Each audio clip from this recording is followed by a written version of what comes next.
देखिए, लाइट में सबसे पहला आप लोगों को समझना है कि लाइट क्या है, कैसे काम करता है, सोर्स कितने तरह के होते हैं। ये सभी चीज का हम चर्चा एक एक करके करेंगे। अब ध्यान से सुनिएगा। सबसे पहला चीज है सोर्स। तो सोर्स आप लोग जानते हैं तीन तरह के होते हैं।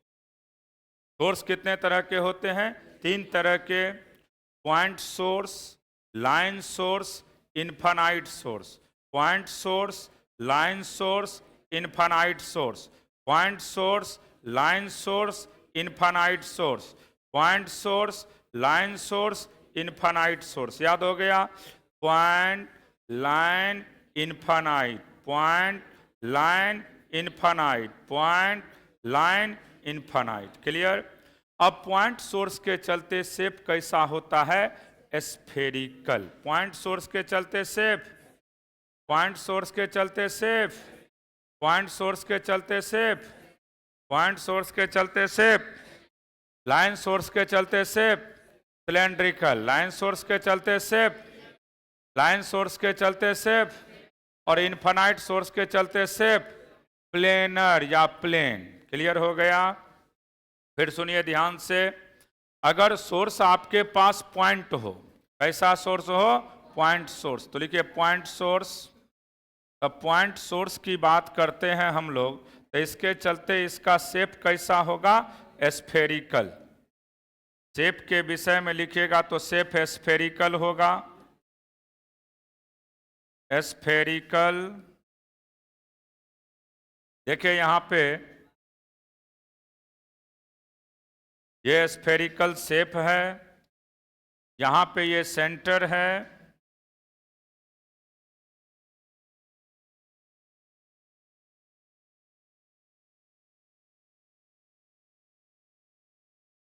देखिए यहां पे इंटेंसिटी की बात करोगे तो पावर बाय क्या होगा? बोलिए 4πr²। स्फेयर है, स्फेयर का एरिया होता है πr²।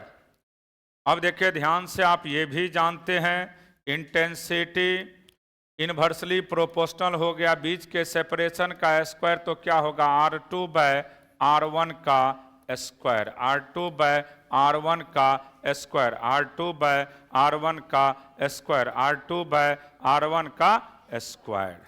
क्योंकि देख रहे हो ना, इंटेंसिटी इनवर्सली प्रोपोर्शनल है बीच के सेपरेशन का स्क्वायर, इसीलिए अगर इसका चर्चा हम लोग करते हैं तो इसका वैल्यू क्या होगा? I1/I2 की बात करिएगा तो R2/R1 का स्क्वायर हो जाएगा। ये कौन सा सोर्स है?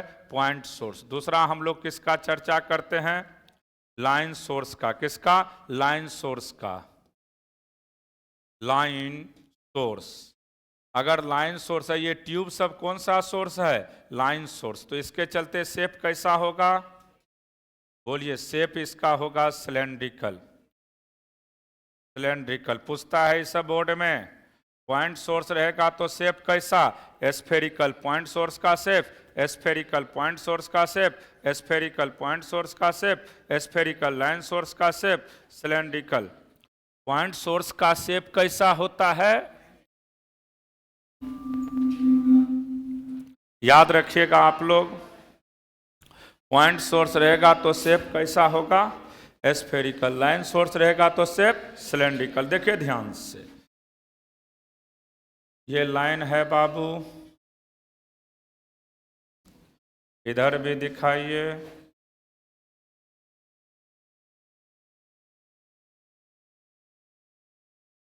Radius R, length L। अगर इसमें कोई पावर का या इंटेंसिटी का चर्चा करता है तो इंटेंसिटी का वैल्यू क्या होगा? V0/एरिया। तो एरिया क्या होता है? 2πr इंटू L, सिलेंडर का एरिया। यानी इंटेंसिटी I1/I2 की बात करते हैं तो क्या होगा यहाँ पे? R2/R1। R2/R1। तो पॉइंट सोर्स के चलते शेप कैसा बनता है? स्फेरिकल। लाइन सोर्स के चलते शेप कैसा बनता है? सिलेंड्रिकल। लाइन सोर्स रहेगा तो शेप कैसा होगा, सिलेंड्रिकल। लाइन सोर्स के चलते शेप सिलेंड्रिकल, लाइन सोर्स के चलते शेप सिलेंड्रिकल, और intensity inversely proportional to R. Length से कोई लेना देना नहीं है, हमें पोजीशन से मतलब है, यानी रेडियस से मतलब है। तो पॉइंट सोर्स रहेगा तो शेप स्फेरिकल, लाइन सोर्स है तो शेप सिलेंड्रिकल। पॉइंट सोर्स रहेगा तो शेप स्फेरिकल, लाइन सोर्स रहेगा तो शेप सिलेंड्रिकल। पॉइंट सोर्स के चलते शेप आपका होगा स्फेरिकल, लाइन सोर्स के चलते शेप कैसा होगा, सिलेंड्रिकल। इन्फिनाइट सोर्स रहेगा तो इंडिपेंडेंट होते हैं पोजीशन से, लेकिन शेप कैसा होता है, प्लेनर। पूछेगा आपसे कि बताइए इंटेंसिटी और पोजीशन में क्या रिलेशन है पॉइंट सोर्स में, तो कहिएगा I1/I2 की बात करेंगे तो R2/R1 का स्क्वायर। अगर लाइन सोर्स रहेगा तो I1/I2 की बात करिएगा तो R2/R1। और अगर इन्फिनाइट सोर्स रहेगा तो वह इंडिपेंडेंट होते हैं किससे बाबू, पोजीशन से। तो तीसरा लिखिएगा, कौन सा सोर्स है, इन्फिनाइट सोर्स। नहीं, अगल बगल से लिखिए, इन्फिनाइट सोर्स।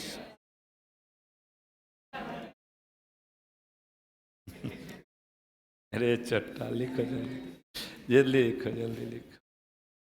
पॉइंट सोर्स रहेगा तो शेप स्फेरिकल, लाइन सोर्स रहेगा तो शेप सिलेंड्रिकल, और इंटेंसिटी से रिलेशन पूछता है पोजीशन का।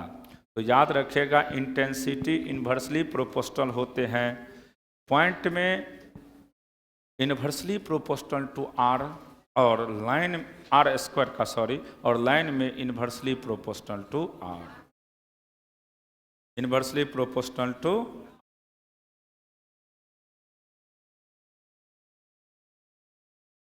लिख लिए,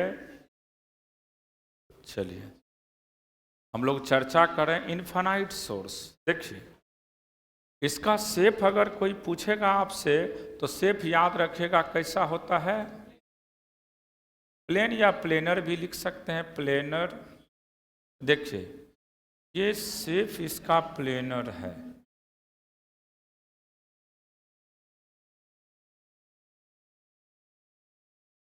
इसका शेप कैसा है, प्लेनर। इन्फिनाइट सोर्स है, इन्फिनाइट सोर्स है, शेप कैसा है, प्लेनर। याद ये रखिएगा इंटेंसिटी हमेशा इंडिपेंडेंट होते हैं किससे, पोजीशन से। इंटेंसिटी हमेशा इंडिपेंडेंट होता है किससे, पोजीशन से। सिर्फ इतना याद रखना, intensity independent upon the position. पूछता है इंटेंसिटी किसका इंडिपेंडेंट होता, बात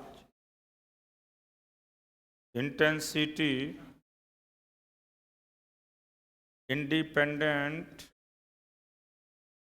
independent upon the position, upon the position. Intensity independent upon the position. तो अगर सोर्स आपके पास इन्फिनाइट रहेगा तो उसमें इंटेंसिटी हमेशा इंडिपेंडेंट होगा किससे, पोजीशन से। ये पूछता है बराबर कि कौन ऐसा सोर्स है जो इंडिपेंडेंट होता है पोजीशन से, तो आप कहिएगा इन्फिनाइट सोर्स। उसका शेप कभी कभी पूछेगा तो शेप कैसा होगा, प्लेनर। कैसा होगा, प्लेनर। कैसा होगा, प्लेनर। कैसा होगा, प्लेनर। कैसा होगा, प्लेनर। शेप कैसा होगा, प्लेनर। क्लियर हो गया। अब इसमें पूछा जाता है आप लोग में कि फेज और पाथ में क्या रिलेशन होता है, बराबर बोर्ड में पूछे जाते हैं फेज और पाथ डिफरेंस में क्या रिलेशन है। तो हम रटा चुके हैं, डेल्टा फाई बराबर K into delta X, delta phi बराबर K into delta X delta phi बराबर K into delta X delta phi बराबर K into delta X delta phi बराबर K into delta X delta phi बराबर K into delta X delta phi बराबर K into delta X delta phi बराबर K into delta x के का क्या कहते हैं वेव नंबर, जिसका value 2 pi by lambda 2 pi by lambda. तो लिखिए heading relation between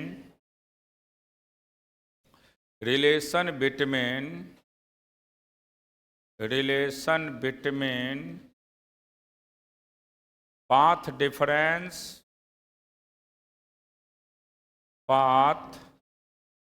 difference relation between path difference delta x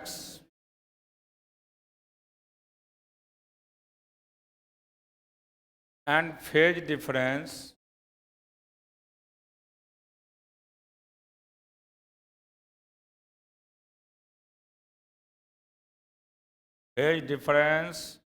delta phi.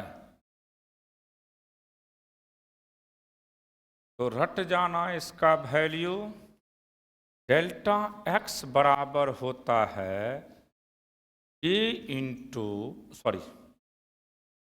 Delta phi लिखो पहले, डेल्टा फाई बराबर के इंटू डेल्टा एक्स के इंटू डेल्टा एक्स के into delta x. और इसी को ऐसे भी लिखते हैं डेल्टा फाई बराबर 2 pi by lambda into delta X 2 pi by lambda into delta X 2 pi by lambda into delta X 2 pi by lambda into delta X 2 pi by lambda into delta X.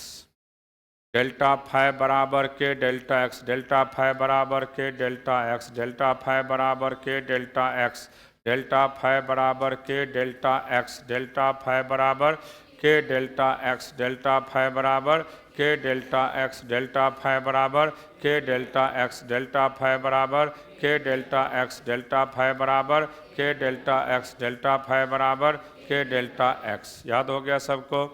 Delta phi बराबर के delta X delta phi बराबर के delta X delta phi बराबर के delta X delta phi बराबर के delta x.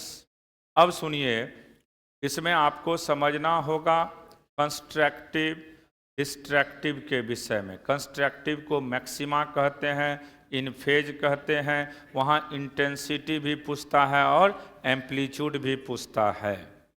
तो एक चीज़ पहले याद रखिए, स्प्रिंग विथ का भी चर्चा करेंगे, अभी आगे है।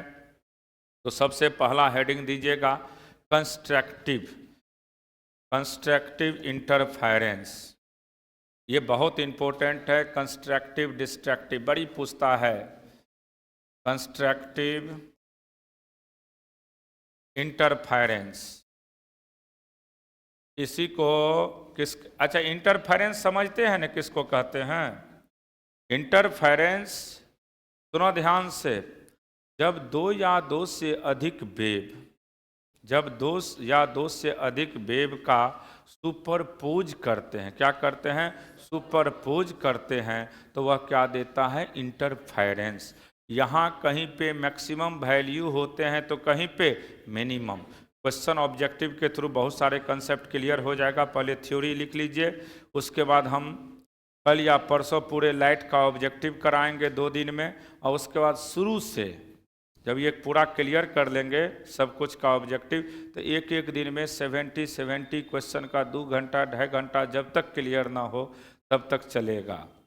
5 से 7 70 क्वेश्चन का जब क्लियर करेंगे ना, हर टॉपिक का एक साथ नहीं यूज होगा उसमें, तो आपको पता चलने लगेगा कि क्वेश्चन का पैटर्न कैसा रहता है, कहाँ हम गलती कर सकते हैं। या हम जैसे रात में ही करा रहे थे तो बहुत लोग जुड़े हुए थे, तो लोग सही आंसर भी दे रहा था। देखो ये फिक्स रहेगा क्लास, उसमें कोई कंट्राडिक्शन नहीं है, कोई कन्फ्यूजन नहीं रखिएगा।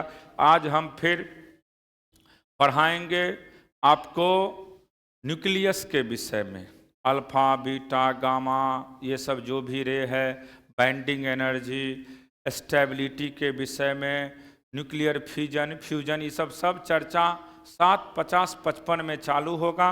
वही 8, 40 तक, 30 तक चलता है, कभी कभी लंबा हो जाता है तो 50, बाद में मान लो स्पीड करना पड़ता है, इसलिए 30 क्वेश्चन कराएंगे, क्योंकि हमें डायरेक्ट आंसर नहीं बोलना है ना, उसका एक्सप्लेनेशन लिखना पड़ता है। डायरेक्ट आंसर बोलेंगे तो खटखट मारते चल जाएंगे, लेकिन उससे फायदा क्या मिला, वो तो क्वेश्चन बैंक में भी, गैस पेपर में, हर जगह दिया हुआ है, उसका एक्सप्लेनेशन होना चाहिए। नहीं मत करिए, क्योंकि एक्सप्लेनेशन जब तक पता नहीं चलेगा आपको क्या होता है तो कैसे आंसर दे सकिएगा। तो कंस्ट्रक्टिव का दूसरा नाम क्या होता है, बोलिए? मैक्सिमा, या इसी को इन फेज कहते हैं, इसी को ब्राइट कहते हैं। लिख लीजिए, चार नाम के से जानते हैं इसको। इसमें 2 चीज रट जाना है खाली। सबसे पहला, डेल्टा फाई का वैल्यू 2n पाई, 2n पाई। तो क्वेश्चन पूछता है कि बताइए कंस्ट्रक्टिव में फेज डिफरेंस क्या होगा, तो n का वैल्यू इंटीजर होता है, वेयर n बराबर याद रखना 0, 1, 2, 3। तो इसका मतलब फेज क्या क्या होगा बताइए? पहला तो 0 होगा, दूसरा 2 पाई, तीसरा 4 पाई, 6 पाई, इवेन मल्टीपल क्या होगा? इवेन। तो पूछता है बराबर कि कंस्ट्रक्टिव के केस में फेज डिफरेंस क्या होता है, या तो 0 होगा, या 2 पाई होगा, या 4 पाई होगा, या 6 पाई होगा, यानी इवेन होगा। क्लियर हो गया? एक्चुअल 2n पाई होता है, लेकिन आजकल 2n पाई नहीं पूछ करके पूछता है क्या होगा, 2 पाई होगा कि 4 पाई होगा कि 6 पाई। पाई दिया रहेगा, 2 पाई दिया रहेगा, 3 पाई दिया रहेगा, नन ऑफ दी, तो क्या हो जाएगा 2 पाई, या 0 दे दे तो 0 मारोगे।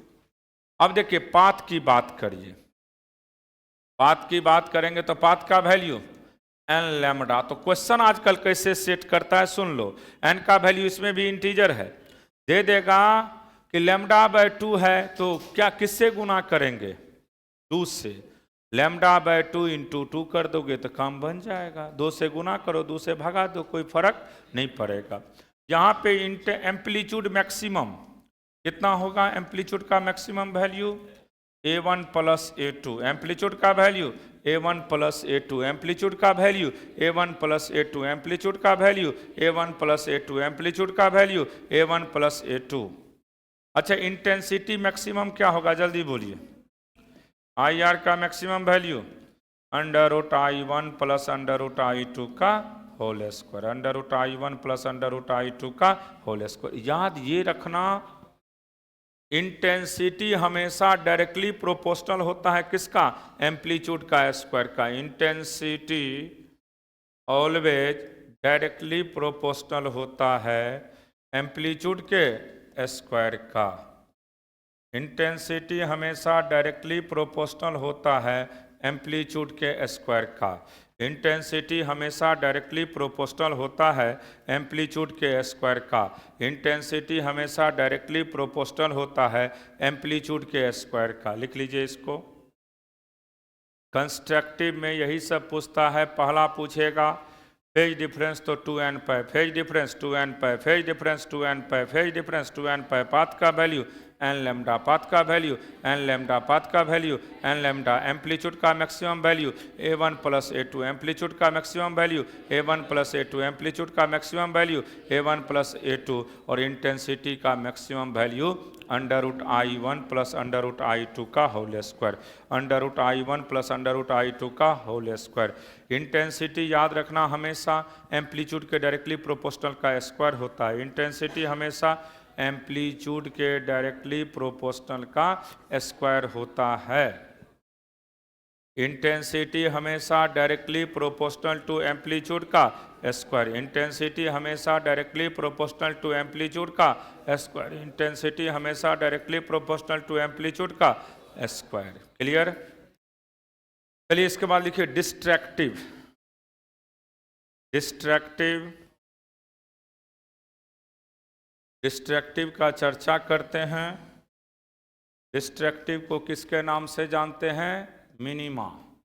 डिस्ट्रैक्टिव कहिए या मिनिमा कहिए।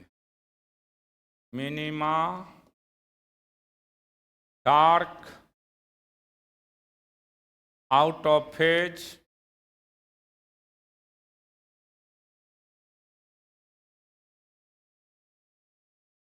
याद रखना इसमें सबसे पहला चीज है डेल्टा फाई के विषय में। तो इसमें सबसे पहला आपसे पूछा जाएगा डेल्टा फाई। तो डेल्टा फाई का वैल्यू कितना होगा बोलिए? 2n माइनस भी पाई होता है और 2n प्लस भी पाई होता है। ध्यान में रखना होता है, इसी को ऐसे लिखा जाता है। आजकल ये नहीं दे रहा है क्वेश्चन में, इसमें पूछ देगा क्या क्या हो सकता है, तो पाई, 3 पाई, 5 पाई, ऑड मल्टीपल होगा। क्या होगा? Odd multiple. क्लियर हो गया? पाई, 3 पाई, 5 पाई, 7 पाई, या तो 2n माइनस 1 पाई दे दे या 2n प्लस 1 इंटू पाई दे दे, तो दिक्कत नहीं है। प्लस रहेगा तो n का वैल्यू 0 से स्टार्ट करना, माइनस रहेगा तो n का वैल्यू 1 से। अगर इसी में डेल्टा x की बात करेगा तो याद रखना 2n प्लस 1 लैम्डा बाई 2। ये खूब पूछता है डिस्ट्रक्टिव का पाथ डिफरेंस का वैल्यू। तो क्या होता है? 2n plus 1 into lambda by 2, 2n plus 1 into lambda by 2। अगर ये ना दिया रहेगा तब माइनस का यूज करिएगा। 2n minus 1 into lambda by 2, 2n minus 1 into lambda by 2। Plus देगा तो ठीक है, नहीं तो माइनस दिया रहेगा। इसमें एम्पलीट्यूड की बात करेगा तो मिनिमम मिलेगा। क्या मिलेगा? Amplitude minimum. और मिनिमम का वैल्यू क्या होगा बोलिए? Modulus of A1 minus A2, modulus of A1 minus A2। और यहाँ पे याद रखिएगा IR का मिनिमम वैल्यू, IR का minimum value under root I1 minus under root I2 का whole square, under root I1 minus under root I2 का whole square, under root I1 minus under root I2 का whole square. तो ये था आपका destructive के विषय में।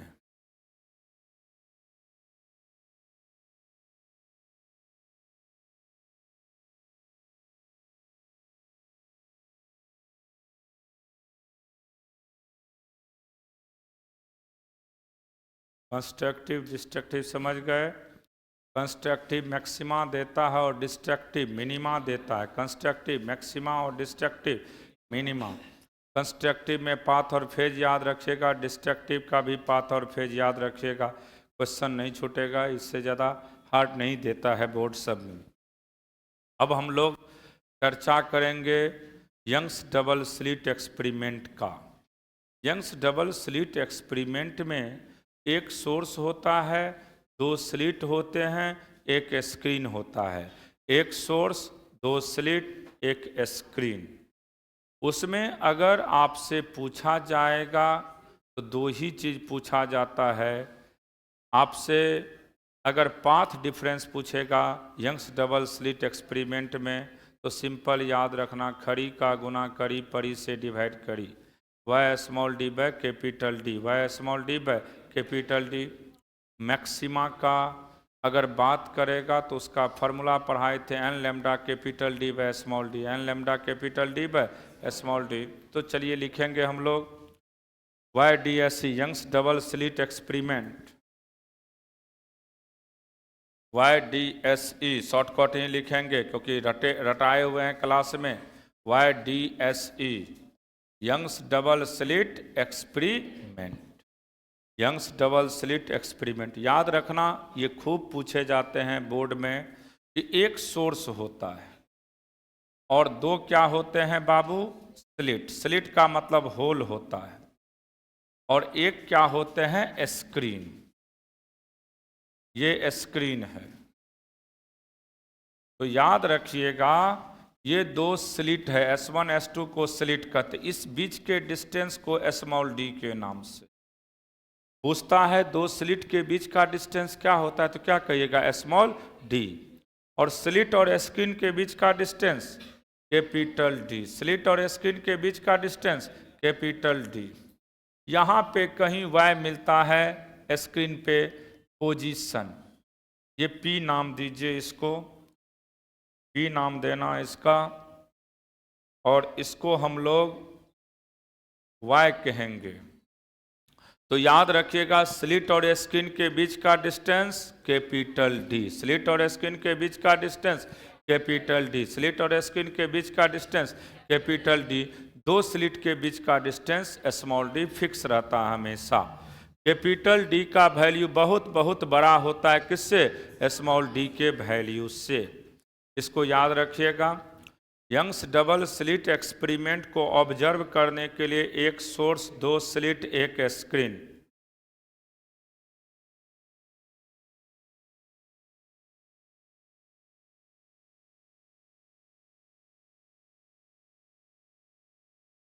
एक सोर्स, दो स्लिट, एक स्क्रीन, एक सोर्स, दो स्लिट, एक स्क्रीन, एक सोर्स, दो स्लिट, एक स्क्रीन। दोनों स्लिट के बीच के डिस्टेंस स्मॉल डी, दोनों स्लिट के बीच के डिस्टेंस स्मॉल डी, दोनों स्लिट के बीच के डिस्टेंस स्मॉल डी, स्लिट और स्क्रीन के बीच का डिस्टेंस कैपिटल डी। और पोजीशन होता है स्क्रीन पे, उसको हम लोग क्या कहते हैं? वाई। अब देखिए इसमें पहला चीज पूछता है पाथ डिफरेंस। तो डेल्टा एक्स की बात करोगे, इसको पाथ डिफरेंस करते हैं। तो खड़ी का गुना करी, बड़ी से डिवाइड करी, तो यही होता है किसका वैल्यू? पाथ डिफरेंस का वैल्यू। जो भी खड़ा रेखा रहेगा उसको गुना कर देना, जो परा रहेगा उससे डिवाइड कर दीजिएगा। तो y और स्मॉल डी दोनों खड़ा है, तो खड़ा का गुना कर दिए। अब परा कौन है? कैपिटल डी, तो खड़ी का गुना करी, परी से डिवाइड करी। याद रखना टेक्निक है, कभी भूलोगे नहीं, क्योंकि ये कन्फ्यूजन होता है। यंग्स डबल स्लिट एक्सपेरिमेंट में सिर्फ याद रखिएगा इसका क्या होता है? खड़ी का गुना करी, पाथ डिफरेंस का वैल्यू परी से डिवाइड करी, यानी Y small d by capital D, Y small d by capital D, Y small d by capital D, Y small d by capital D, Y small d by capital D. Technique क्या है समझ गया? खड़ी का गुना करी और परी से डिवाइड करी। जो खड़ा रेखा रहेगा उसको गुना कर देना, जो परा रेखा रहेगा उससे डिवाइड कर दीजिएगा। क्लियर? अब इसमें मैक्सिमा का पोजीशन थोड़ा से पूछेगा। तो position of maxima on screen, इसका फॉर्मूला होता है बाबू n lambda capital D by small d, n lambda capital D by, n integer है, ये होता है position of maxima on screen, position of maxima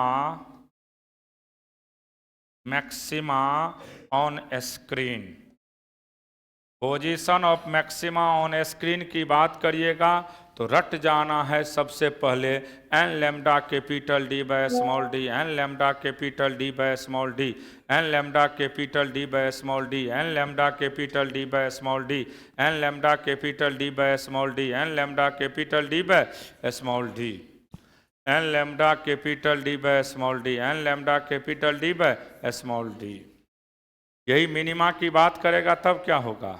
2n-1 lambda capital D by 2 small d. याद रखना मिनिमा अगर पूछ देगा इसी में आपसे तो y का वैल्यू होता है 2n-1 lambda capital D by 2 small.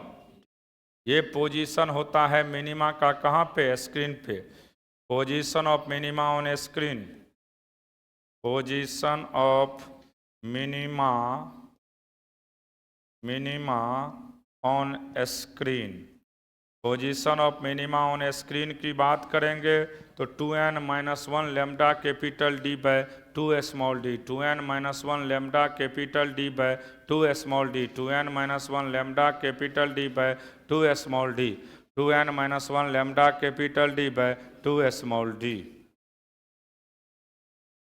2n-1 lambda capital D by 2 small d, 2n-1 lambda capital D by 2 small d, 2n-1 lambda capital D by 2 small d, 2n-1 lambda capital D by 2 small d, 2n-1 lambda capital D by 2 small D,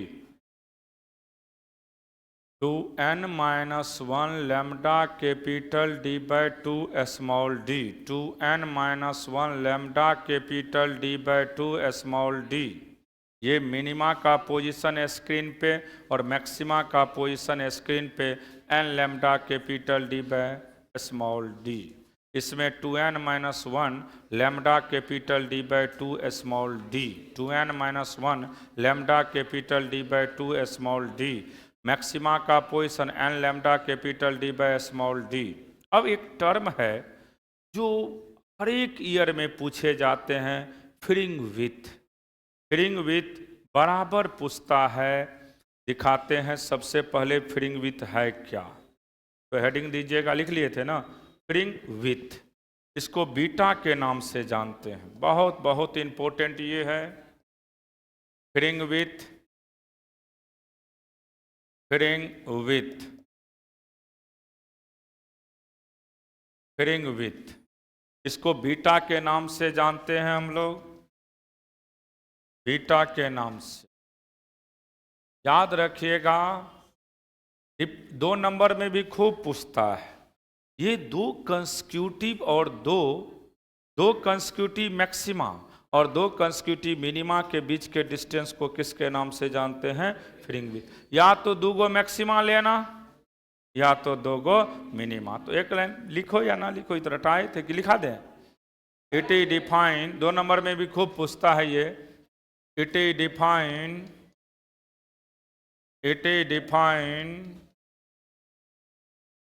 the distance between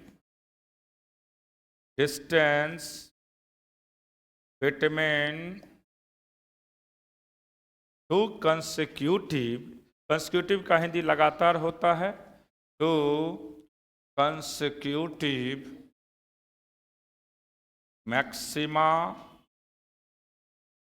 maxima और 2 consecutive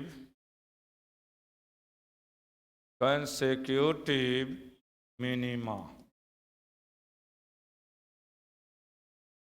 beta का value रट जाना, lambda capital D by small d, lambda capital D by small d, lambda capital D by small d, lambda capital D by small d, lambda capital D by small d.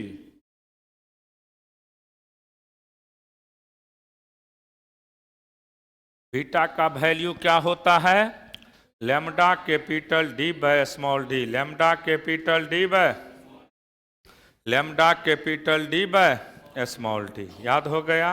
अब सुनिए, आप लोग को हमने de Broglie wavelength पढ़ाए थे। Lambda बराबर क्या होता है, h/p, h/p। बड़ी पूछता है भी बोर्ड में, de Broglie wavelength. Question discussion किए थे बहुत सारे। अब देखिए, h और p को क्या लिख सकते हैं, mv ना, तो यहाँ पे लैम्डा के बदले आप लिख सकते हैं h capital D by mv small d. पूछता है, इसमें सुनिए क्वेश्चन कैसे देगा। कहेगा कि 2 स्लिट के बीच के डिस्टेंस को आधा कर दिया गया है, 2 स्लिट के बीच के डिस्टेंस को आधा क्या कर दिया गया है, और स्लिट और स्क्रीन के बीच के डिस्टेंस को दुगुना कर दिया गया है। तो बताइए फ्रिंग विथ कितना गुना बढ़ जाएगा, 4 गुना बढ़ जाएगा। तो बैठा दीजिएगा, क्वेश्चन पे बन जाएगा। वो सब पूछे जाते हैं सब। उसके बाद पूछता है कि बताइए फ्रिंग विथ किस कलर का सबसे ज़्यादा होगा। तो जिसका वेवलेंथ सबसे ज़्यादा होता है उसी का ना, तो सबसे ज़्यादा वेवलेंथ किस कलर का होता है, रेड का। सबसे कम, इसलिए फ्रिंग विथ भी सबसे ज़्यादा किसका होगा, रेड का, और सबसे कम किसका होगा, वायलेट का। लिख लीजिए इसको, ये भी खूब पूछे जाते हैं, क्योंकि वेवलेंथ के डायरेक्टली प्रोपोर्शनल, वेवलेंथ के directly, fringe with directly proportional to wavelength. तो जिस कलर का वेवलेंथ सबसे ज़्यादा होता है उसका फ्रिंग विथ भी सबसे ज़्यादा होगा। और वेवलेंथ हम रटा चुके हैं, सबसे ज़्यादा किस कलर का होता है, रेड का, इसलिए फ्रिंग विथ भी सबसे ज़्यादा किसका होगा, रेड का। किसका, रेड का। किसका, रेड का। किसका, रेड का। फ्रिंग विथ सबसे ज़्यादा किस कलर का होगा, रेड का। ये सब खूब कंपटीशन सब में पूछता है, बोर्ड का भी फेवरेट क्वेश्चन होता है फ्रिंग विथ। फ्रिंग विथ से क्वेश्चन बराबर पूछे जाते हैं। तो फ्रिंग विथ समझ गए, कोई दिक्कत इसमें। अब सुनिएगा, इंटरफेरेंस और डिफ्रैक्शन में हम डिफरेंस पढ़ाए थे।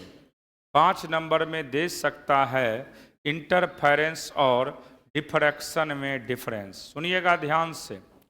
इंटरफेरेंस के हमने बोले थे कि इसमें क्या लेते हैं, दो वेव लेते हैं, दोनों का जब सुपरपोज करते हैं उसमें क्या लेते हैं, वेवलेट्स।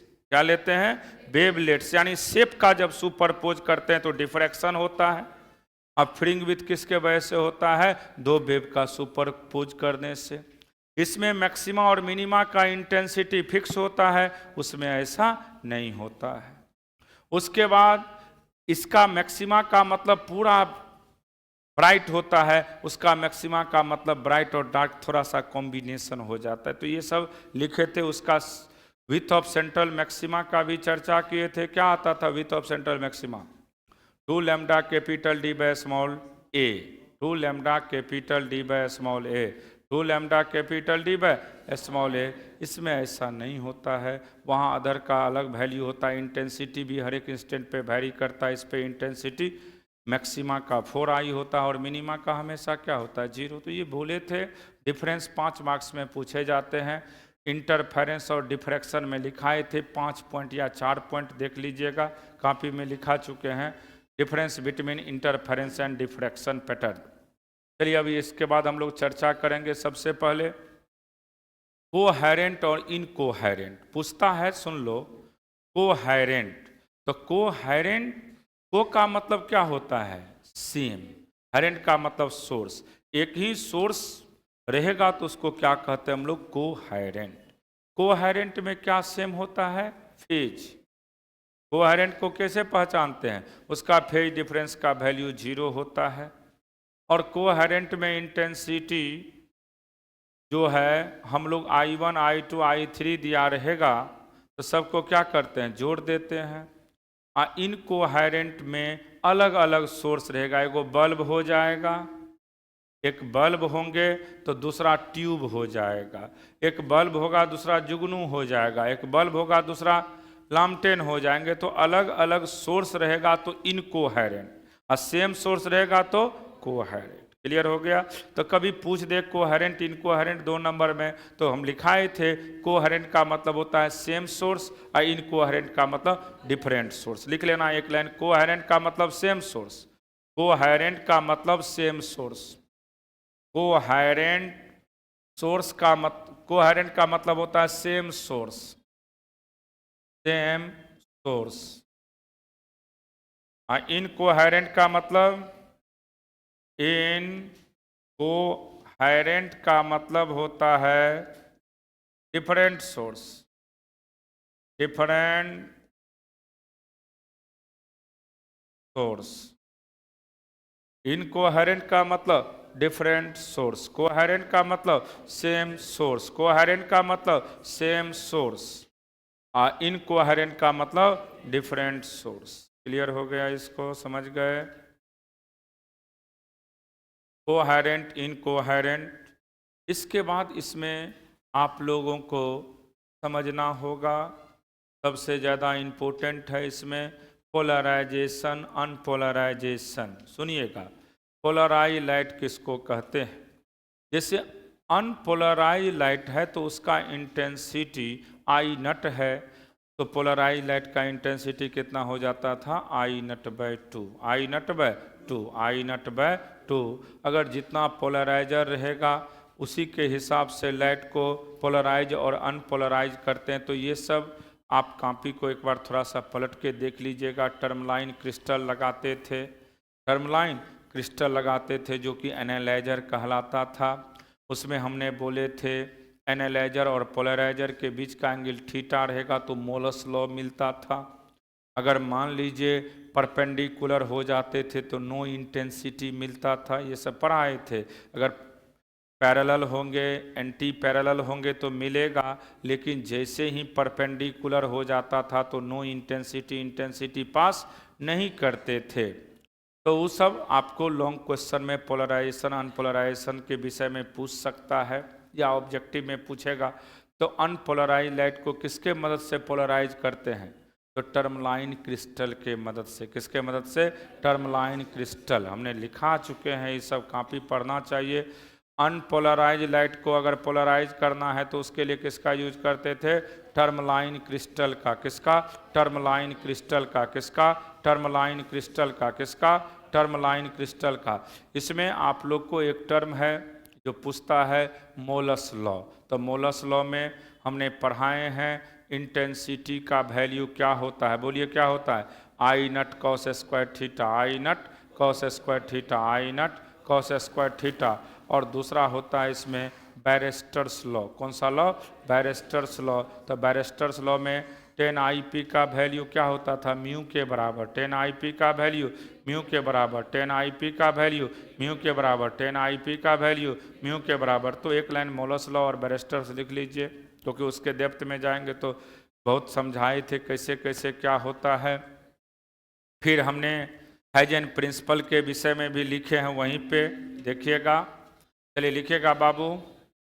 सबसे पहले मोलस लॉ, मोलस लॉ। तो मोलस लॉ में फॉर्मूला सिर्फ याद रखिएगा, इंटेंसिटी का वैल्यू आई नट कॉस स्क्वायर थीटा, आई नट कॉस स्क्वायर थीटा, आई नट कॉस स्क्वायर थीटा, आई नट कॉस स्क्वायर थीटा, आई नट कॉस स्क्वायर थीटा, आई नट कॉस स्क्वायर थीटा। और इससे इम्पोर्टेंट आपको कौन सा लॉ है बाबू? बैरिस्टर पूछता है, बैरिस्टर्स लॉ। ये ऑब्जेक्टिव का फेवरेट क्वेश्चन है। 2 नंबर में भी पूछता है, तो 2 नंबर में पूछेगा तो डेरिवेशन जैसे किए थे, अनपोलराइज लाइट लिए थे, एक XY प्लेन लिए थे, उसको पास करवाते थे, कुछ रिफ्लेक्ट करता था, कुछ रिफ्रैक्ट होता था। रिफ्लेक्शन और रिफ्रैक्शन के बीच का एंगल 90 डिग्री प्रूव्ड किए थे। ये सब जाके देख लेना। इसमें 10 IP का वैल्यू किसके बराबर? म्यू के बराबर। तो जनरली ऑब्जेक्टिव में यही पूछता है, बैरिस्टर्स लॉ में 10 IP का वैल्यू क्या होता है? तो क्या कहोगे? म्यू के बराबर। 10 IP का वैल्यू म्यू के बराबर। 10 IP का वैल्यू म्यू के बराबर। 10 IP का वैल्यू म्यू के बराबर। 10 IP का वैल्यू म्यू के बराबर। 10 IP का वैल्यू म्यू के बराबर। 10 IP का वैल्यू किसके बराबर होता है? म्यू के बराबर। 10 IP का वैल्यू म्यू के बराबर। 10 IP का वैल्यू म्यू के बराबर। 10 IP का वैल्यू म्यू के बराबर। 10 IP का वैल्यू म्यू के बराबर। 10 IP का वैल्यू म्यू के बराबर। 10 IP का वैल्यू म्यू के बराबर। क्लियर हो गया सबको? तो ये बैरिस्टर्स लॉ है। इसको एक बार फिर बोल देते हैं, सुनिए। जो इम्पोर्टेंट है इसमें इसी का चर्चा कर रहे हैं। सबसे पहला बताइए फेज और पाथ में रिलेशन। तो डेल्टा फाई बराबर के डेल्टा एक्स, डेल्टा फाई बराबर के डेल्टा एक्स, डेल्टा फाई बराबर के डेल्टा एक्स, डेल्टा फाई बराबर के डेल्टा एक्स। कंस्ट्रक्टिव का phase difference 2n pi, constructive का phase difference 2n pi, path difference n lambda, path difference n lambda. Destructive का 2n - 1 into pi, 2n - 1 into pi या 2n + 1 into pi.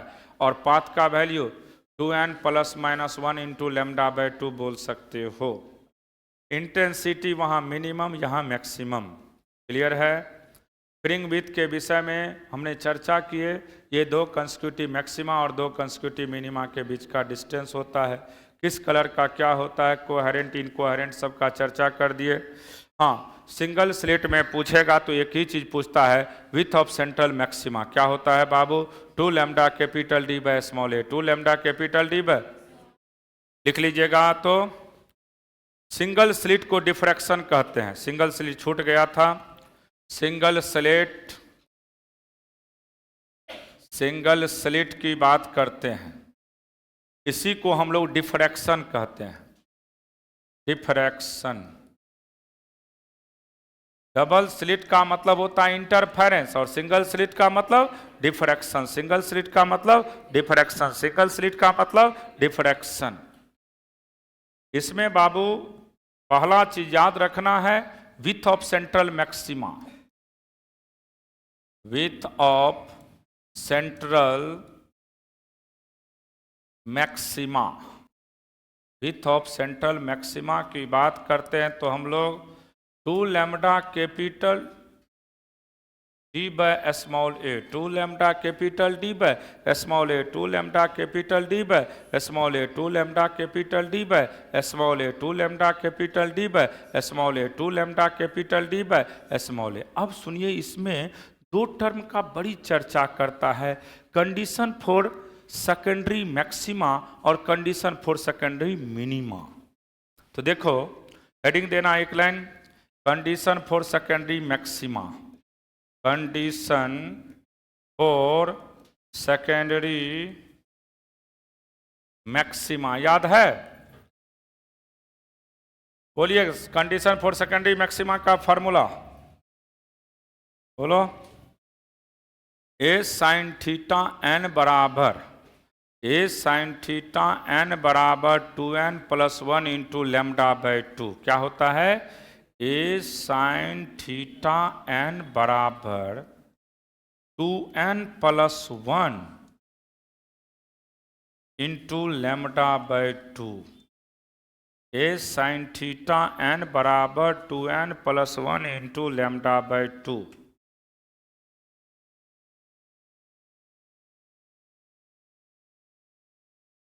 ए sine theta n बराबर 2n + 1 into lambda by 2। अगर put करते हो बाबू यहाँ पे n का value 1,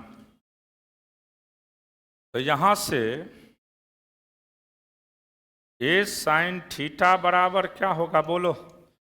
3 lambda by 2। Theta पता रहेगा, पुट कर देना, वैल्यू निकल जाएगा। इसी में अगर आपसे कोई पूछ देगा मैक्सिमा का, condition for minima, condition for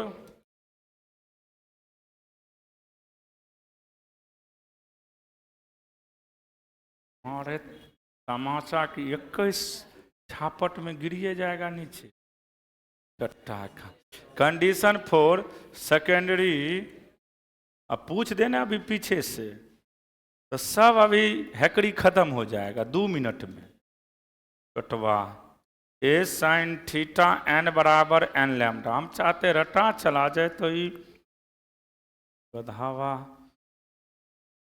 a sine theta n बराबर एन लैम्डा, ए साइन थीटा एन बराबर एन लैम्डा, ए साइन थीटा एन बराबर एन लैम्डा। ये किसका होता है? मिनिमा का। मैक्सिमा का क्या होता है? ए साइन थीटा एन बराबर 2n + 1 इंटू लैम्डा बाई 2। इसमें भी n का वैल्यू 1 पुट करोगे तो ए साइन थीटा का वैल्यू किसके बराबर होगा? लैम्डा के बराबर। ये क्या होता है? विथ। ये क्या है? Width of slit. भूल गया ये सब, लगता है तो लोग पढ़बू नहीं करता है कॉपी को।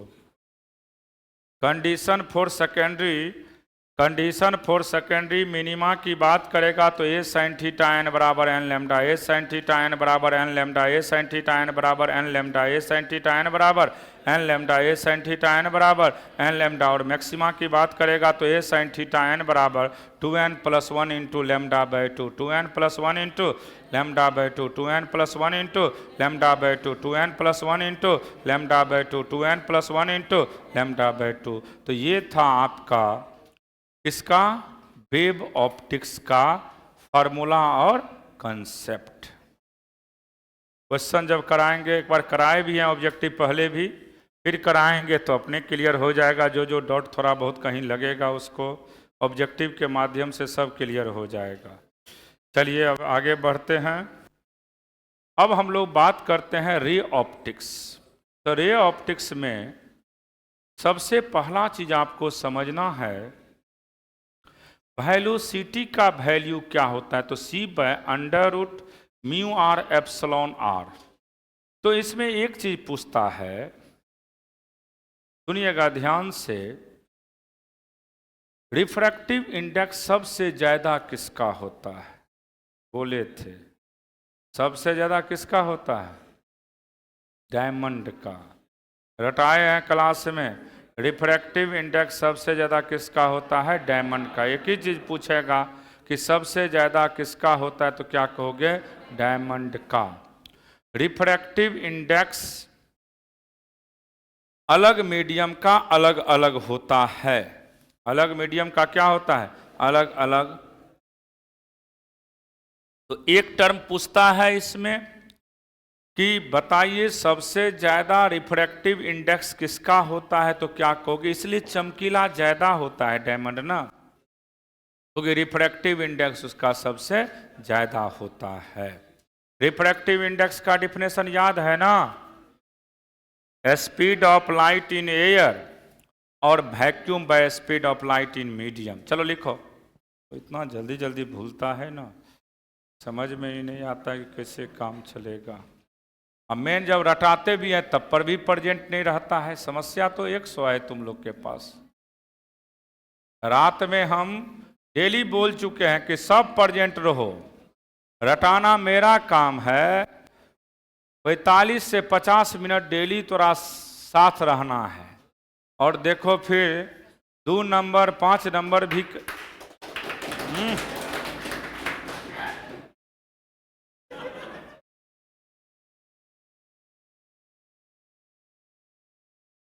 धैर्य रखना, तो मोटा देना स्टार्ट कर देंगे बेवजह का। लिखिए रिफ्रैक्टिव इंडेक्स सबसे ज्यादा जरूरी है समझना इसमें। रिफ्रैक्टिव इंडेक्स ये बहुत बार हम लिखाए हैं, याद इतना ही रखिएगा, velocity of light in air और vacuum by velocity of light in medium. यानी डायरेक्ट हम सी बाय इसको भी लिख सकते हैं, सी बाय भी, velocity of light in air by velocity of light, sorry सुन लो, velocity of light in air और vacuum by velocity of light in medium. ये मीडियम में है भी, और सी कहाँ पे है? एयर और वैक्यूम में। बहुत बार हम रटा चुके हैं क्लास में। अब रिफ्रैक्टिव इंडेक्स सबसे ज्यादा किसका होता है? डायमंड का। लिख लेना, डायमंड का सबसे ज्यादा है किसका होता है? डायमंड का है, सबसे ज्यादा डायमंड का होता है। और सबसे कम एयर का। सबसे कम पूछेगा तो लो किसका होता है? एयर का। एयर का बाबू कितना होता है? सबसे लो, और कितना होता है? 1। डायमंड का सबसे ज्यादा होता है, डायमंड का सबसे ज्यादा होता है, डायमंड का सबसे ज्यादा होता है। और कितना लिखाए थे देखो तो, हाँ 2.42, सॉरी 2.42 डायमंड का था। 2.42 किसी में 43 भी दे देता है, कंफ्यूज नहीं करना। वाटर का कितना होता है बोलिए? 4/3, 1.33। और ग्लास का 3/2 यानी 1.5। सबसे ज्यादा डायमंड का होता है, सबसे कम किसका होता है? एयर का। अच्छा, मीडियम चेंज करने से क्या क्या चेंज करता है? वेवलेंथ और स्पीड। क्या चेंज नहीं करता है? फ्रीक्वेंसी। पूछता है, रातों करवाए हैं क्वेश्चन, रात में भी हमने यही क्वेश्चन सर करवाए कि मीडियम को चेंज करने से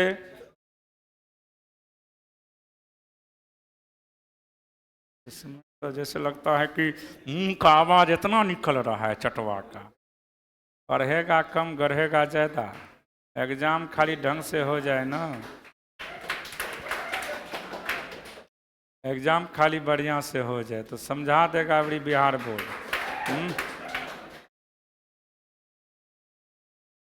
मिर्गी उठता है का रे?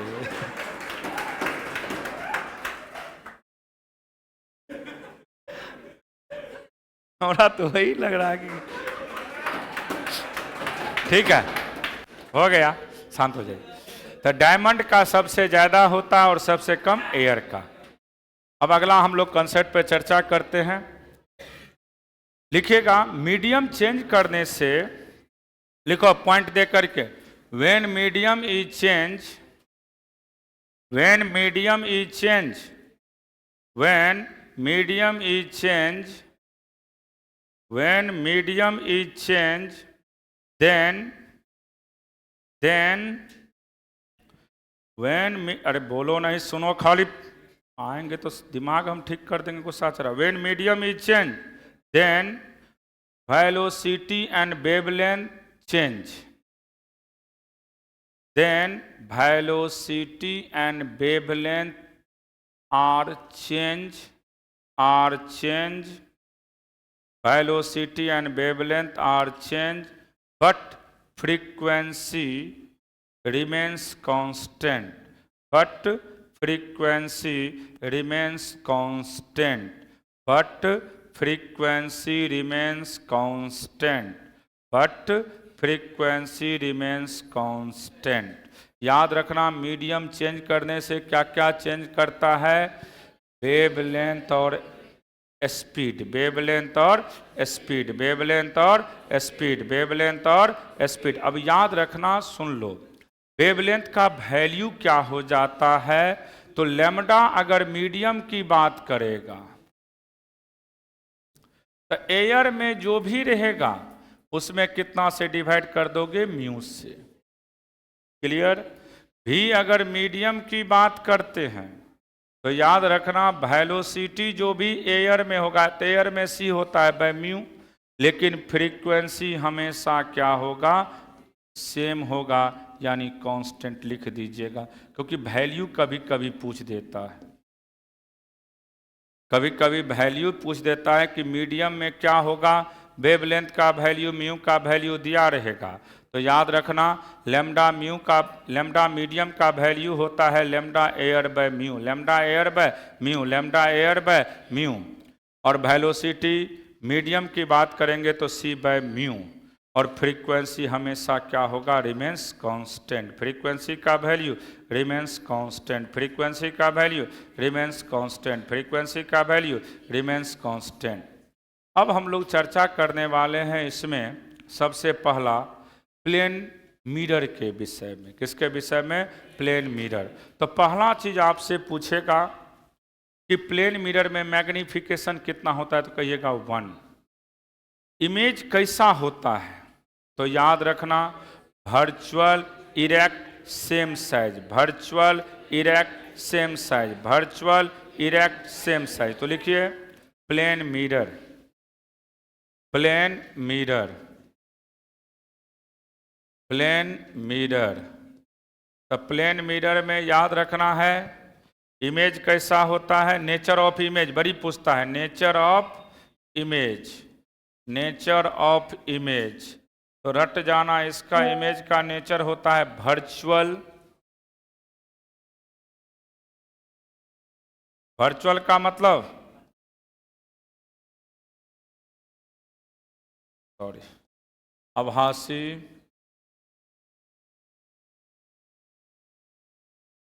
इरेक्ट, सीधा, and same size, same size.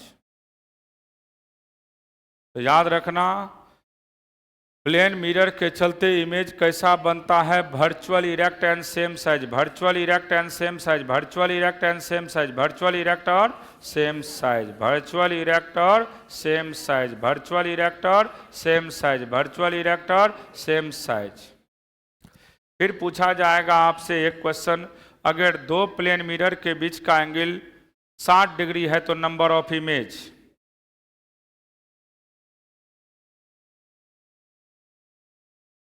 कितना हो जाएगा?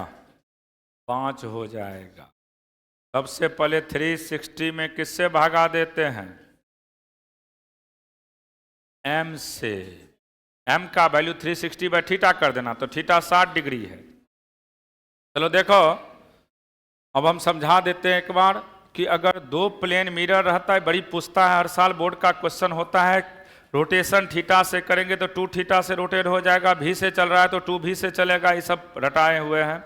अब एक क्वेश्चन जो सबसे ज़्यादा फेमस है कि दो प्लेन मिरर के बीच का एंगल थीटा है, तो नंबर ऑफ इमेज तो लिखा चुके हैं।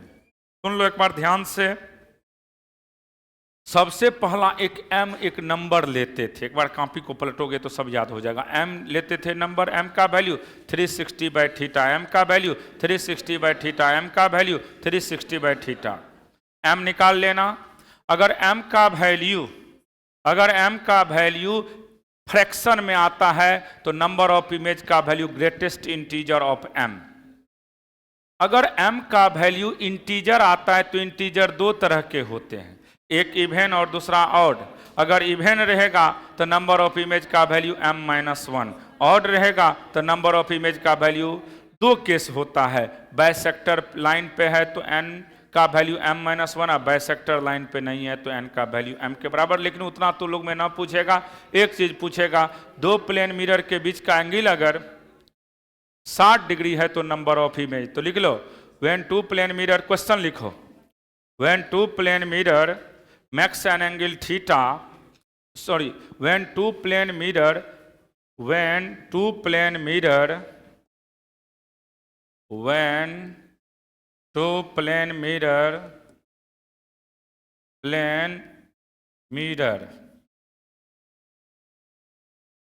makes an angle 60 degree, then number of image in circular screen, याद रखना, then number of image कहां पे, इन सर्कुलर स्क्रीन पे हम लोग नंबर ऑफ इमेज की बात करेंगे। तो इसके लिए एक टर्म हम चर्चा किए थे, किसका वैल्यू बाबू, m का। तो m का वैल्यू क्या बोले थे, बोलिए, 360/θ निकाल लेना। 360/θ तो थीटा के बदले कितना है, 60 है तो 6 हो जाएगा। अगर ये इवेन है तो नंबर ऑफ इमेज का वैल्यू, n को नंबर ऑफ इमेज कहते थे, बोलो कम, नंबर ऑफ इमेज। तो सीधा इवेन रहेगा तो m में से 1 घटा देना, यानी 6 में से 1 जाएगा, 5 हो जाएगा। ध्यान में इतना ही रखना है, हमने ये टेक्निक पूरा लिखाए हैं, क्वेश्चन भी खूब करवाए थे, देख लीजिएगा जाके एक बार, क्योंकि यहाँ से हर एवरी ईयर क्वेश्चन पूछे जाते हैं, फिक्स क्वेश्चन रहता है नंबर ऑफ इमेज। पहला काम क्या है, m निकालना, किसका वैल्यू निकालना, m का, किसका, m का, किसका, m का, किसका, m का, किसका, m का। तो m देख लेना क्या है, इवेन है, जनरली इवेन वाला ही देता है, तो नंबर ऑफ इमेज का वैल्यू m-1, m-1। अगर 360 यदि मान लो अगर 180 पे रहेगा तब कितना हो जाएगा, 1। 180 पे रहेगा तो कितना हो जाएगा, 1। 30 डिग्री पे रहेगा तो 11, 30 डिग्री पे रहेगा तो 11।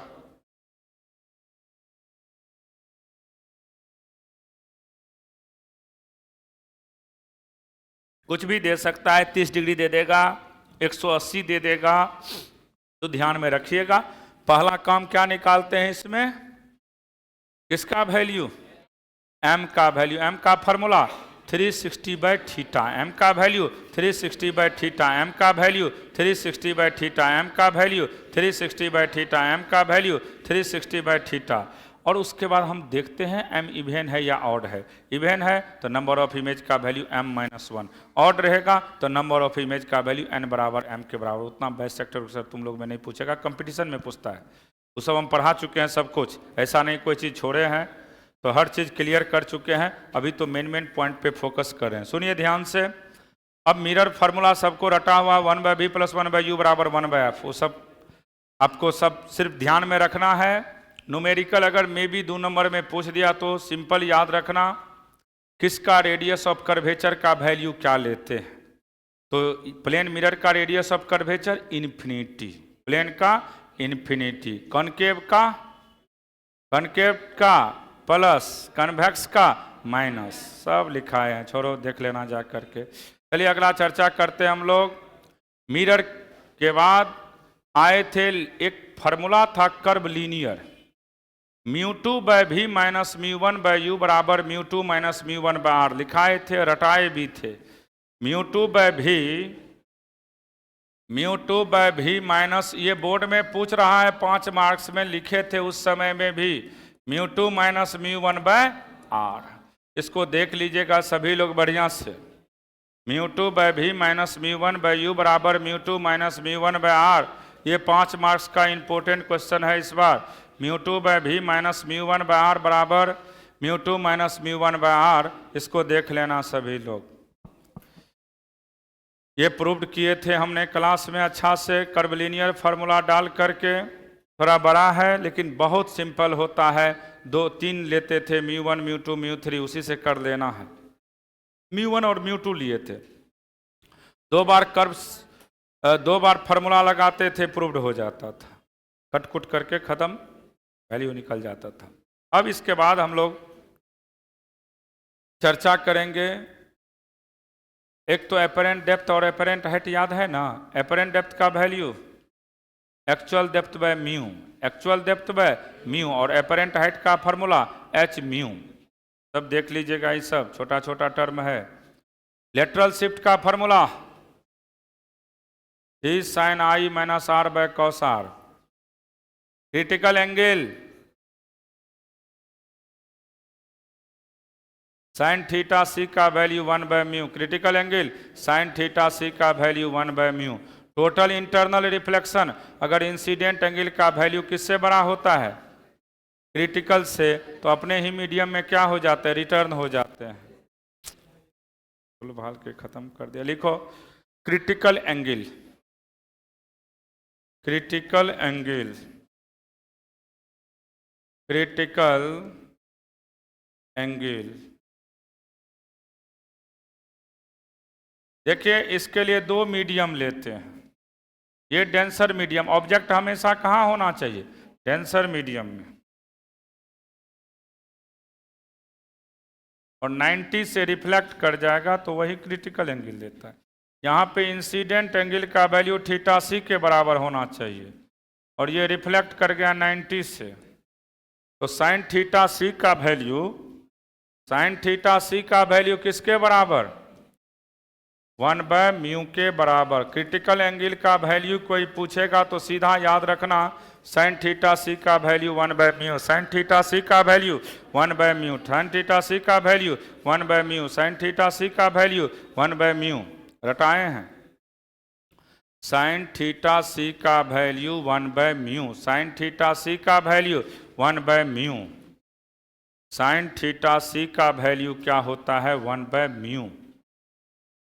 टोटल इंटरनल रिफ्लेक्शन के लिए देखिए, टोटल इंटरनल रिफ्लेक्शन TIR के लिए इंसिडेंट एंगल का वैल्यू क्या होना चाहिए, इंसिडेंट एंगल हमेशा बड़ा होना चाहिए, किससे, क्रिटिकल से। टोटल इंटरनल रिफ्लेक्शन सिर्फ तभी पॉसिबल होता है जब इंसिडेंट एंगल का वैल्यू किससे बड़ा होता है, क्रिटिकल से। किससे, क्रिटिकल से। किससे, क्रिटिकल से। किससे, क्रिटिकल से। लिख लीजिए इसको, अगर इंसिडेंट एंगल का वैल्यू बड़ा होगा क्रिटिकल से तो टोटल इंटरनल रिफ्लेक्शन, और क्रिटिकल एंगल कोई पूछेगा तो 1 बाय म्यू। क्रिटिकल एंगल का value 1 by mu, critical angle का value 1 by mu, critical angle का value 1 by mu, critical angle का value 1 by mu, critical angle का वैल्यू 1 बाय म्यू। दोनों पॉइंट क्लियर हो गया। क्रिटिकल एंगल कोई पूछेगा साइन थीटा सी का वैल्यू तो 1 बाय म्यू, जिसका जितना ज्यादा म्यू होगा उसका उतना ही कम क्रिटिकल एंगल ना। म्यू ज्यादा होगा तो क्रिटिकल एंगल का वैल्यू कम होगा। तो याद रखना, टोटल इंटरनल रिफ्लेक्शन होने के लिए इंसिडेंट एंगल का वैल्यू बड़ा होना चाहिए, किससे, क्रिटिकल के वैल्यू से। किसके वैल्यू से, क्रिटिकल के वैल्यू से। अब सुनिए ध्यान से, इसी में जनरली पूछा जाता है कि क्रिटिकल एंगल कब डिफाइन होते हैं या टोटल इंटरनल कब डिफाइन होते हैं। अगर ऑब्जेक्ट डेंसर में होना चाहिए, ऑब्जेक्ट कहाँ होना चाहिए, डेंसर में। ऑब्जेक्ट कहाँ होना चाहिए, पूछता है तो ध्यान में रखना, ऑब्जेक्ट ऑलवेज डेंसर में, ऑब्जेक्ट ऑलवेज डेंसर में, ऑब्जेक्ट ऑलवेज डेंसर में। अगर जहाँ पे ऑब्जेक्ट को रखते हैं वो ऑलवेज अगर डेंसर में है तभी क्रिटिकल एंगल या तब ही टोटल इंटरनल डिफाइन होते हैं। टोटल इंटरनल रिफ्लेक्शन, वरना टोटल इंटरनल रिफ्लेक्शन और क्रिटिकल एंगल डिफाइन नहीं होता है। पूछे क्वेश्चन, पढ़ता उड़ता कुछ नहीं, खाली भाषण दे रहा है। थोड़ा ध्यान से, म्यू टू 1 का वैल्यू क्या होता है, म्यू टू बाय म्यू। लिखो ये सब बोर्ड का ऑब्जेक्टिव क्वेश्चन इंपॉर्टेंट होता है। म्यू टू 1 μ2 की बात करेगा तो μ2 by μ1, μ2 by μ1, μ2 by μ1, μ2 by μ1, μ2 by μ1, μ2 by μ1। जैसे कहेगा, सुनिएगा ध्यान से, रिफ्रैक्टिव इंडेक्स वाटर का किसके रिस्पेक्ट में, ग्लास के रिस्पेक्ट में, तो किसको ऊपर रखोगे, वाटर को, नीचे में किसको दोगे, ग्लास को। बड़ी पूछता है, पहले जो रहेगा उसको ऊपर में, जो बाद में रहेगा उसको नीचे में, जो पहले रहेगा उसको ऊपर में, जो बाद में रहेगा उसको नीचे में। उसके बाद सुन लीजिए, इस पे भी खूब क्वेश्चन पूछे जाते हैं, इस तरह का आपने भी देखा होगा, नंबर ऑफ इमेज का वैल्यू ऐसे दे देगा, μ1, μ2, μ3, μ4 रटा चुके हैं। अगर हॉरिजेंटल कट करते हैं तो नंबर ऑफ इमेज अलग अलग रिफ्रैक्टिव इंडेक्स से कोई लेना देना नहीं है। कितना हो जाएगा, 2। नंबर ऑफ इमेज की बात करोगे 2। ये सब पढ़ाए थे, ये सब ऑब्जेक्टिव का इंपॉर्टेंट क्वेश्चन होता है। नंबर ऑफ इमेज का वैल्यू 2, नंबर ऑफ इमेज का वैल्यू कितना होता है यहाँ पे 2। और μ21 का मतलब μ2 बाय μ1, μ21 का मतलब μ2 बाय μ1, μ21 का वैल्यू μ2 बाय μ1। लिख लो, जल्दी बनाओ, सब लिखाए थे वहाँ पे भी। अच्छा, अपने सुन लो, 1 मिनट, ये चीज नहीं बोले थे। अगर आपको अपना पूरा इमेज देखना है तो आपका जो भी हाइट है, मिरर का हाइट कितना होना चाहिए, उसका आधा। उसका फ्रंट पे रहेगा तो उसका आधा, बैक में रहेगा तो उसका 1/3, उसका 1/3।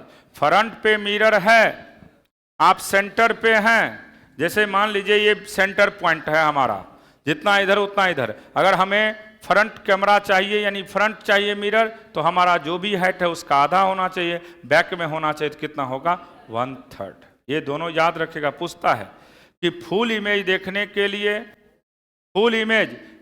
के लिए क्या होना चाहिए मिरर का हाइट, तो जो भी मेन है या ओमेन है उसके हाइट का आधा फ्रंट पे, उसके हाइट का आधा फ्रंट कैमरा, फ्रंट पे जो भी मिरर होगा, बैक में होगा तो कितना होगा, 1/3। चलिए, अब इसके बाद हम लोग चर्चा करेंगे इसमें लेंस मेकर फार्मूला का। किसका, लेंस मेकर फार्मूला। अच्छा, लेंस मेकर फार्मूला होता क्या है, बोलिए। लेंस मेकर फार्मूला, ये भी बोर्ड का इंपॉर्टेंट क्वेश्चन है इस बार के लिए 5 मार्क्स में। लेंस मेकर लाइट से ज्यादा पूछा जाता है। क्या होता है, बोलो जल्दी। 1 बाय फोकल लेंथ का formula mu relative -1 into 1 by R1 minus 1 by R2, 1 by R1 minus 1 by R2। Lens maker formula कोई पूछेगा तो याद रखना, 1 बाय फोकल लेंथ बराबर प्रूव्ड किए थे क्लास में, mu relative -1, mu relative -1, mu relative -1 into 1 by R1 minus 1 by R2, mu relative -1 into 1 by R1 minus 1 by R2। हमने बोले थे बाबू कि याद रखिएगा, म्यू रिलेटिव का मतलब क्या बोले थे, याद है, म्यू ग्लास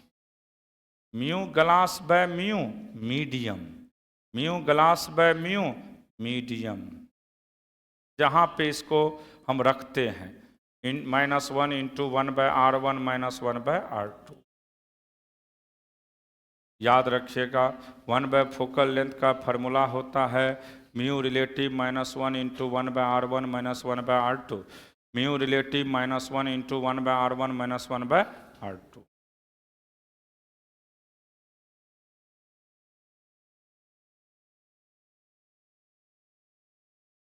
अच्छा बताइए, हमने बोले थे वाटर का फोकल लेंथ कितना होता है, 4 into focal length of air. याद रखना, 4 into focal length of air. Water का focal length 4 into focal length of air, 4 into focal length of air, 4 into focal length of air.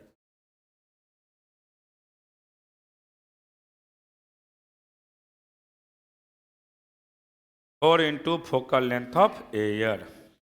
Water का focal length 4 into focal length of air. Water का focal length 4 into focal length of air. Water का focal length 4 into focal length of air, 4 into focal length of air. Water का focal length हमेशा होता है 4 into focal length of air. Water का focal length 4 into focal length of air. बड़ी पूछता है board में, वाटर का फोकल लेंथ क्या होता है? तो 4 into focal length of air, 4 into focal length of air. इसको देख लेना एक बार, लेंस मेकर फार्मूला जा करके 5 नंबर में प्रूव किए थे। इसको एक बार 2 बार 5 बार 7 बार डेरिवेशन घर पे कर लीजिएगा, तब याद होगा एग्जाम हॉल में, नहीं तो नहीं बनता है एग्जाम हॉल में, क्योंकि प्रेशर होता है एग्जाम का। ये सबको जाके जो बोल रहे हैं इंपॉर्टेंट, उसको ड्राइव करिएगा खुद से घर पे जाके। 5 से 10 बार एक एक चीज़ को करोगे तब जा कर के याद होगा, नहीं तो एग्जाम हॉल में 5 मार्क्स का क्वेश्चन लिखना थोड़ा डिफ़िकल्ट हो जाते हैं बच्चे से। इसलिए ये सब जो इम्पोर्टेंट है उसको हम बोल चुके हैं, आप घर पे करेंगे। इसके बाद सुनिए, एक न्यूटन का फॉर्मूला था, याद होगा आप लोगों को, x1 x2 का प्रोडक्ट किसके बराबर? एफ स्क्वायर के बराबर। लिखो न्यूटन का formula, Newton's formula x1 x2 का प्रोडक्ट किसके बराबर होता है? एफ स्क्वायर के बराबर। x1 x2 का प्रोडक्ट किसके बराबर? एक्स स्क्वायर के, एफ स्क्वायर के बराबर। न्यूटन का फॉर्मूला डायरेक्ट पूछेगा तो याद रखिएगा, x1 x2 दिया रहेगा। ये याद रखना, ऑब्जेक्ट का डिस्टेंस होता है फर्स्ट फोकस से, और x2 जो है वह इमेज का डिस्टेंस होता है सेकेंड फोकस से। तो x1 इंटू x2 का प्रोडक्ट किसके बराबर होता है? एफ स्क्वायर के बराबर, एफ स्क्वायर के बराबर, एफ स्क्वायर के बराबर। सीधे याद रखिएगा, x1 इंटू x2 का प्रोडक्ट एफ स्क्वायर के बराबर। x1 इंटू x2 का प्रोडक्ट किसके बराबर? एफ स्क्वायर के बराबर। x1 इंटू x2 का प्रोडक्ट किसके बराबर? एफ स्क्वायर के बराबर। x1 इंटू x2 का प्रोडक्ट किसके बराबर होता है? एफ स्क्वायर के बराबर। ये न्यूटन का फॉर्मूला है, देखे होंगे बोर्ड के क्वेश्चन में दिख जाएगा आप लोगों को कि कैसे कैसे इस सब पे क्वेश्चन दिया गया है। अब देखिए, हम लोग चर्चा कर रहे हैं इसमें कॉम्बिनेशन ऑफ लेंस। पहले पावर समझो, तो पावर क्या होता है? पावर की बात करिएगा, पावर 1/फोकल लेंथ मीटर में। अगर यही सेंटीमीटर में रहेगा तो क्या होगा बोलो? 100/f सेंटीमीटर में, 100/f सेंटीमीटर में, 100/f सेंटीमीटर में, 100/f सेंटीमीटर में। यूनिट क्या होता है पावर का? Unit of p dioptre, dioptre, unit of power dioptre, unit of power dioptre, unit of power dioptre. Power की बात करेंगे तो 1/फोकल लेंथ, 1/फोकल लेंथ, फोकल लेंथ मीटर में होगा तो 1/फोकल लेंथ, और सेंटीमीटर में रहेगा तो 100/f सेंटीमीटर। बहुत स्थिति खराब है, एक भी नहीं रटा है।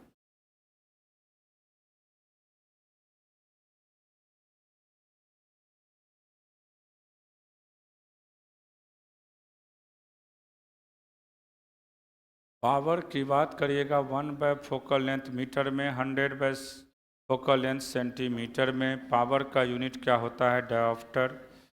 अब देखिए, 2 या 2 से अधिक लेंस को एक साथ अगर हम जोड़ते हैं तो क्या होता है? Combination of lens, combination of lens, combination of lens. देखिए, 1/f नेट का वैल्यू होता है 1/f1 plus 1/f2 plus 1/f3। अगर पी नेट की बात करोगे तो यही हो जाएगा P1 plus P2 plus P3 dot dot जो भी रहेगा।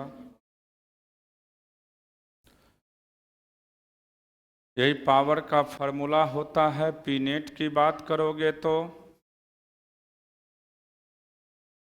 Combination of lens. अगर 2 लेंस के बीच का डिस्टेंस कभी दे देगा तब क्या होता है? देखिए, एक लेंस यहाँ पे है, दूसरा लेंस यहाँ पे है, बीच का डिस्टेंस d है। ये इसका फोकल लेंथ f1 है, इसका f2 है। 1/f नेट की बात करोगे तो क्या होगा फार्मूला, जल्दी बोलिए। 1/f1 plus 1/f2 minus d/f1 f2 minus d/f1 f2। तो पी नेट की बात करेंगे तो P1 plus P2 minus D P1 P2 minus D P1 P2 लिख लीजिए। तो अगर दो लेंस के बीच का कुछ दूरी दिया रहेगा तो 1/f नेट का वैल्यू होता है 1/f1 plus 1/f2 minus d/f1 f2 1/f1 plus 1/f2 minus d/f1 f2। P net की बात करोगे तो P1 plus P2 minus D P1 P2। जो भी सेपरेशन है वो ऊपर में गुना होते हैं, नीचे में f1 f2 करते हैं। सीबीएसई वाले को डेरिवेशन भी कभी कभी पहले पूछता था इसका। ये कॉम्बिनेशन इस बार 2 बार फोकल बनेगा इसका, एक बार फर्स्ट के चलते, दूसरे बार सेकंड के चलते।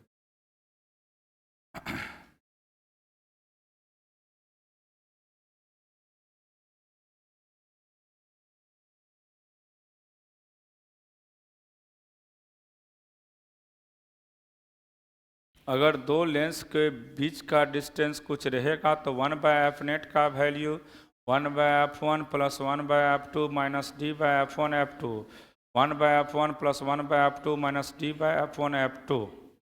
पी नेट की बात करोगे तो P1 plus P2 minus D P1 P2 P1 plus P2 minus D P1 P2।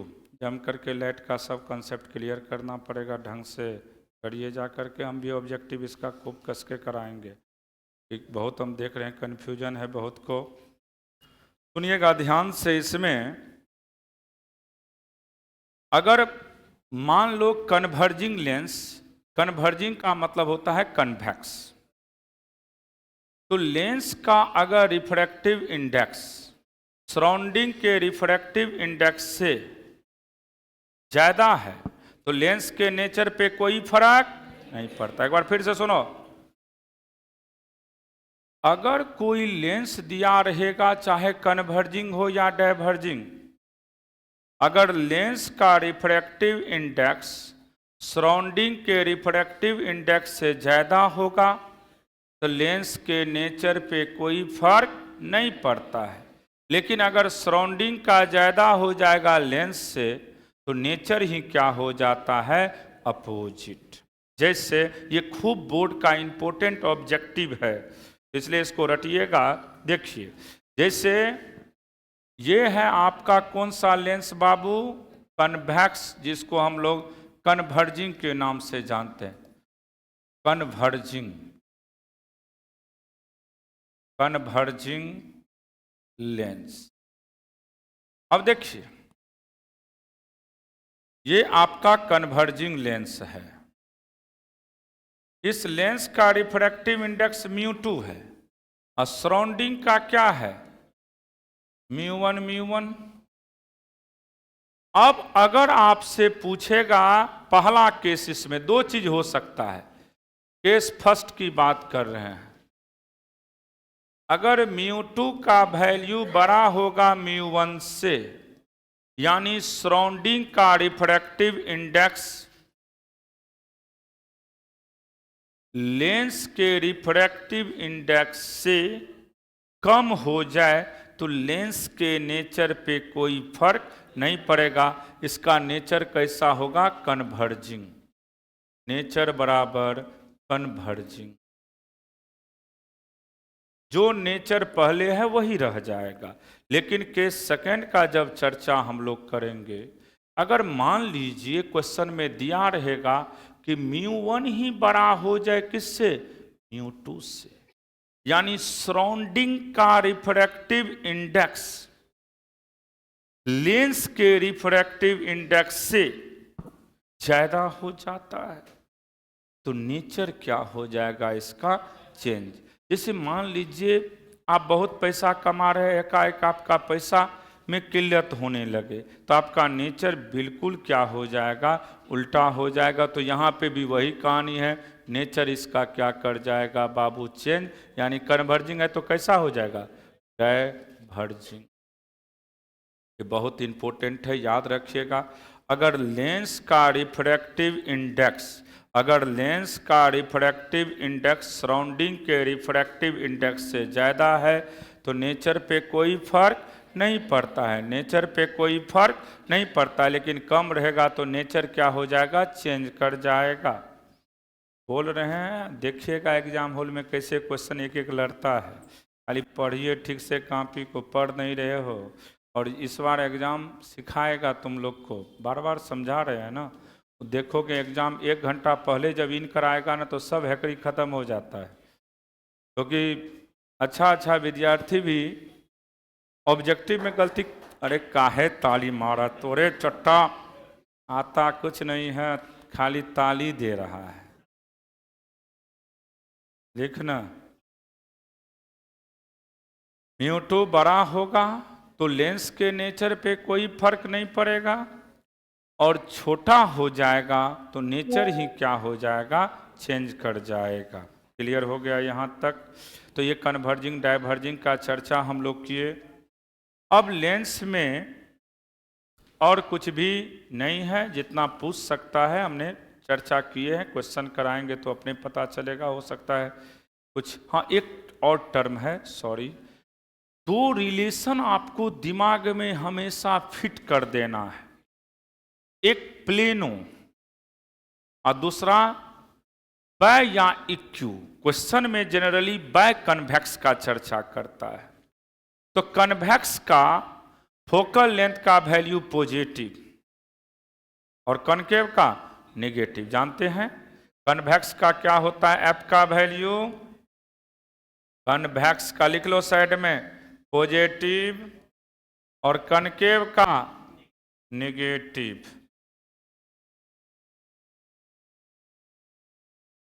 सब पढ़ाया हुआ चीज है।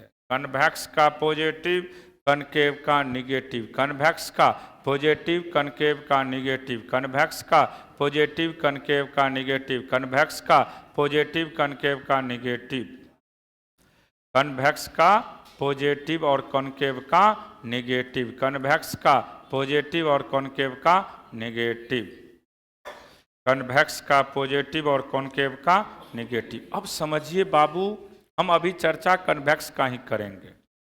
देखिए ध्यान से, ऐसे रहेगा तो इसका नाम होता है, ये अगर कोई आपको अगर कोई पूछ देगा कि ये कौन सा लेंस है, तो इसको हम लोग कहते हैं बाय या इक्यू भी बोल सकते हो। बुक में बोर्ड में बाय ही लिखता है, हम बहुत क्वेश्चन देखे, उसमें लिखेगा बाय कॉन्वेक्स, और हम लोग इसको लिखे थे इक्यू कन्वेक्स। क्या बोले थे, इक्यू कन्वेक्स। अब इसका याद होगा, हमने पढ़ाए हैं फोकल लेंथ का फॉर्मूला। क्या पढ़ाए थे, याद आ रहा है, R/2 into mu minus 1, R/2 into mu minus 1। ये किसका होता है, ये रटाए थे क्लास में, क्वेश्चन भी जेई मेंस का करवाए थे। R/2 into mu minus 1, R/2 into mu minus 1, R/2 into mu minus 1। और इसका नाम हम बोले थे, याद आ गया होगा। अब इसको क्या कहते थे हम लोग, plano convex, plano convex lens. अच्छा, इसका अगर तुझसे पूछेगा तो इसका फोकल लेंथ क्या पढ़ाए थे, याद आया? प्लेनो का हमने लिखा चुके हैं, प्लेनो का R/म्यू माइनस 1, R/म्यू माइनस 1। तो जनरली क्वेश्चन पूछता है कि प्लेनो और बाय में, प्लेनो और बाय में बताइए फोकल लेंथ में क्या रिलेशन होता है। लिखा चुके हैं तो दिमाग में सेट होना चाहिए था ये सब। अब तो जब प्रूव्ड कर रहे थे क्लास में तो उसको ध्यान में रखोगे तब याद आने लगेगा कि उसको हम लोग कहते थे बैक कन्वेक्स। क्या कहते थे? बैक। नहीं, R1 का वैल्यू प्लस R लेते थे और R2 का वैल्यू माइनस R लेते थे, तो माइनस माइनस प्लस हो जाता था। एलसीएम R लेते थे, 1 + 1 उल्टा देते थे। तो बैक कन्वेक्स का सिंपल फार्मूला पढ़ाए थे, R/2 into mu minus 1, R/2 into mu minus 1, R/2 into mu minus 1, R/2 into mu minus 1, R/2 into mu minus 1, R/2 into mu minus 1, R/2 into mu minus 1, R/2 into mu minus 1। और प्लेनों का क्या होता था? R/म्यू minus 1, R/म्यू minus 1, R/म्यू minus 1, R/म्यू minus 1, R/म्यू minus 1, R/म्यू माइनस 1, R/म्यू माइनस 1। फिर हम ये भी रिलेशन पढ़ाए थे, इसमें याद होगा कि प्लेनो जो होता है बाबू, वह बैक प्लेनो दुगुना होता है किसका? प्लेनो बराबर 2 इंटू इक्यू कन्वेक्स या बाय, जो भी लिखिए, इक्यू कन्वेक्स लिख लीजिएगा इसको। प्लेनो कन्वेक्स दुगुना होता है किसका? इक्यू कन्वेक्स या बाय कन्वेक्स का। इक्यू कन्वेक्स या बाय कन्वेक्स बड़ी पूछता है बोर्ड।